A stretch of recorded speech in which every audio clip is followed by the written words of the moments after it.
একক অঙ্ক ৬ দিয়ে গঠিত সংখ্যার বর্গ নির্ণয় সহজ পদ্ধতি লক্ষ্য করো।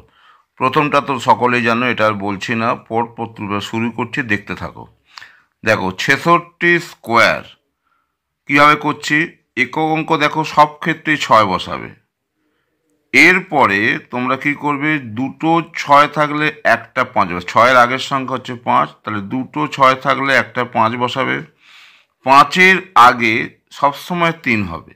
আর যতগুলো ৫ বসাচ্ছ ৩-এর বাঁদিকে ততগুলো একটা কম ৪ বসাবে। কি বললাম তাহলে, ৬৬ স্কোয়ার, তাহলে ৬ যথারীতি বসালে, দুটো ৬ আছে তার জন্য একটা ৫ বসাবে। ৬-এর আগের সংখ্যা ৫, ৫-এর বাঁদিকে যথারীতি ৩ বসাবে।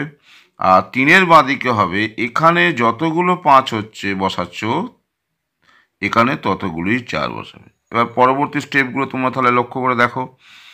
৬ ৬ ৬-এর বর্গ, তাহলে ৬ বসালাম। ৩ অঙ্কের সংখ্যা, তাহলে দুটো ৫ বসালাম। ৫-এর বাঁদিকে যথারীতি ৩ বসালাম।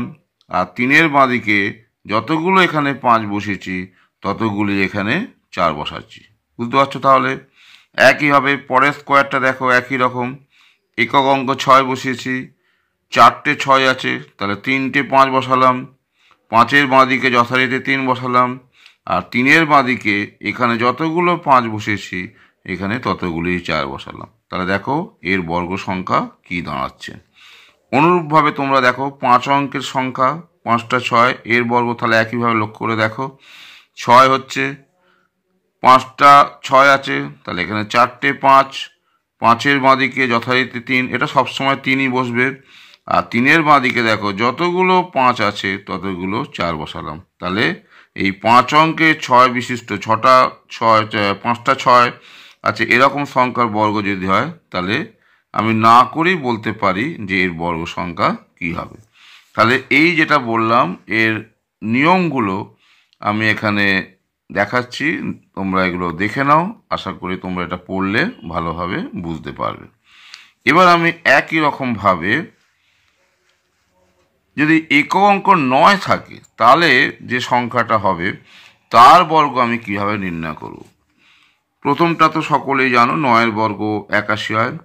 এবার শুরু করছে ২ অঙ্কের সংখ্যা, অর্থাৎ দুটো ৯, ৯৯ স্কোয়ার, তাহলে কি হবে।